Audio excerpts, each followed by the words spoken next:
Z-list rapper and geriatric gangbanger, The Game is calling for the release of R. Kelly and Diddy, but what can you expect from a man who lost his $7 million house to pay out a sexual assault claim to one of his victims? So, the rapper, The Game, the alleged Compton rapper, grabbed a nightclub mic this week to do what he does best, embarrass himself. And this time, the 50-year-old washed-up gangbanger used his platform to call for the freedom of convicted predator R. Kelly and Diddy. He shouted support for his so-called freaked-out homies who were convicted of very serious crimes and offenses against women.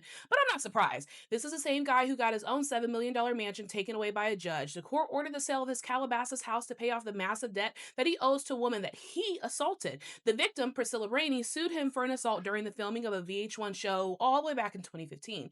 And The Game was too arrogant and too stupid to show up to his court date to defend himself, so the judge ruled against him by default and handed him a $7 million bill. Since then, he has done everything a broke deadbeat does. He tried to hide the house by putting it in his manager's name. He mocked the victim online, and he acted like the judgment would just disappear. Spoiler alert, it did. Now, with his house on the market and his pockets about to be emptied, he has the nerve to play manosphere activist for a pair of megalomaniac monsters. One of them, R. Kelly, is right where he belongs. He should be in hell, locked up for a long time for his disgusting crimes. The other, Diddy, is in prison after years of being a predator, and he finally got caught. They aren't misunderstood moguls, they are predators. The Game's pathetic stunt is just the last ditch effort to grasp at relevancy. Classic behavior of a has been. His career is so far in the gutter that this kind of vile controversy is the only way to get his name in a headline. No legitimate brand wants to touch him because he is a financial and legal poison pill and a proven liability who now spends his time begging for leniency for men that are even more hated and depraved than he is.